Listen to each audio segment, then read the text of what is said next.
colleagues, it is Jen. Welcome to the Mindful Social Worker. I am just another social worker trying to make sense out of social work. So you guys want to come in and talk to you guys about a couple of side hustles that you can do as a social worker, right?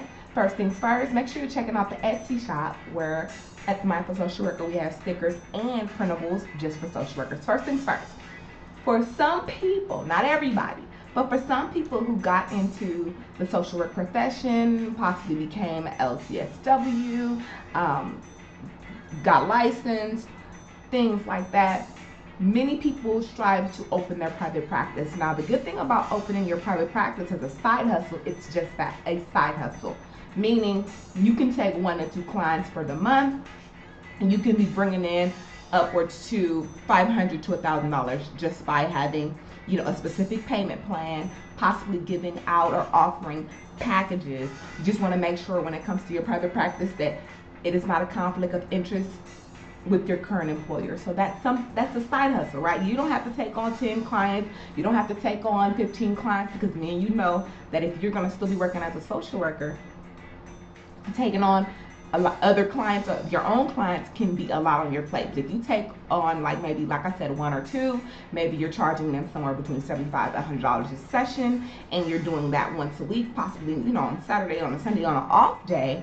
Again, you can quickly have an extra $500 to $1,000 in your pocket by establishing your own private practice. So that's the first side hustle. The next side hustle is life coaching. I'm sure many of you have heard, or if you haven't, I'm introducing you to it. Life coaching is a very popular thing. The thing I love about life coaching is it's not clinical, it's not therapeutic. While it might be therapeutic in the sense of how it might make people feel good, it's not therapeutic. Life coaching does not have any guidelines. You'll see certain things where people are saying that they're a federation, they're a coalition, they're an agency that provides you with some type of certification for life coaching, but the truth is life coaching does not have any governing body. What's very popular right now for life coaches is life coaching in a specific area, which is great, because if you're a social worker and you're currently working in one area, but you have an expertise in something completely different, well, the benefit of being a social worker and doing life coaching is that you know how to structure meetings, you know how to create plans, not a treatment plan, because it's not that, but you can create a plan, or you know how to do goal setting, goal attainment with your clients. So a few life coachings that are currently popular is, of course, dating life coaching is very popular, fitness life coaching is very popular, self-esteem, confidence is very popular, things like that, right? Those things are very popular as far as life coaching. So you can start a life coaching business, again, taking on maybe 1 or 2 clients. And the thing I love about life coaching is I follow and know of some life coaches that make the same or as much as a therapist, a licensed clinical social worker, things like that. So you might want to look into providing coaching. Again, it's not clinical. You're not doing any treatment plans with anybody, but your skill set is going to be very much needed and very much appreciated. The next thing, I don't know if you've ever heard this before, but every one of us has at least one book in life in us, right? You can write a book about what you know. The great thing about the day and age that we are in, you can self-publish. Self-publish is a thing. You can do this on Amazon. You can do this on your own personal website if you were to create one. You can do this on kind of some other third-party self-publishing sites. So writing a book is a way for you to get monthly royalties, okay?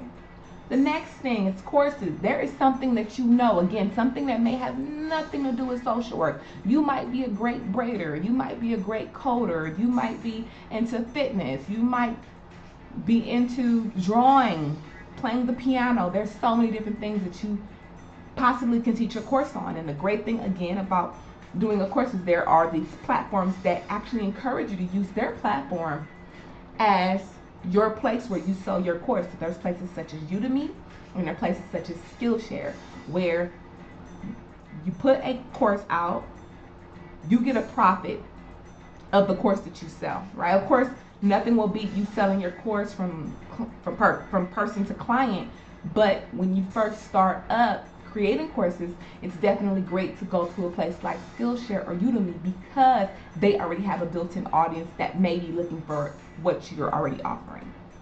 The next thing is if you're good at workbooks, planners, you guys know as a social worker, I have so many notebooks, so many planners. I'm always jotting something down. I'm always putting a sticker somewhere. I'm always doing a due date. There's always something to plan or have a workbook about. And you might be that person. If you're good at organizing, if you're good at structuring, if you're good at providing a layout in a planner or a workbook, you can offer workbooks. The next thing is reselling and boutiquing. It's always going to be a trend, you guys.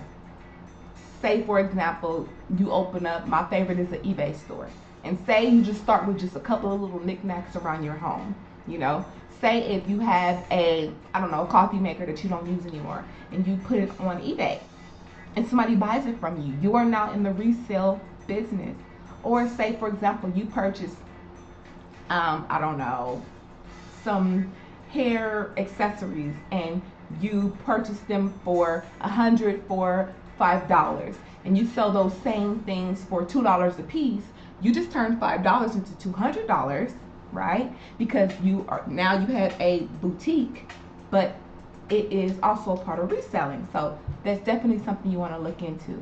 So you guys, again, you can start a private practice as a side hustle. You can start a life coaching business as a side hustle. You can write books as a side hustle. You can create a course or courses as a side hustle. You can develop workbooks and planners for other social workers, or even if it's not for social workers, just for anything you have an expertise in. You can do reselling and boutiquing. I just wanted to drop a couple of reminders about side hustling.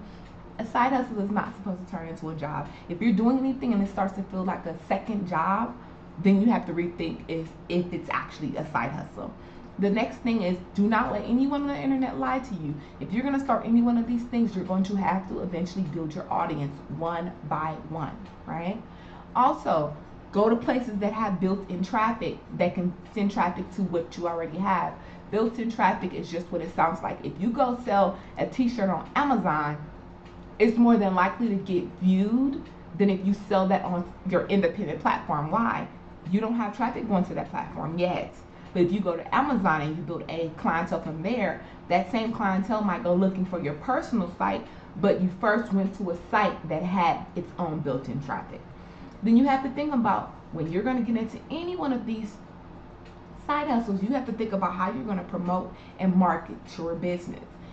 You can't just jump out here and you're like, I'm going to write a novel and I'm going to put it on Amazon. Yes, that's good, but you have to now not only create the thing, you need to market and promote the thing. And the last but not least, if you are going to start any side hustle, just know that there is going to have to be some effort put into it so that it can be a sustainable side hustle in the long run. So you guys, I hope that this was helpful. Again, this is the Side Hustles for Social Workers, and I'll be talking to you guys later. Actually, drop down in the comments, you guys, what are some side hustles that you have thought about doing and have you got started? Talk to you guys later. Bye, you guys.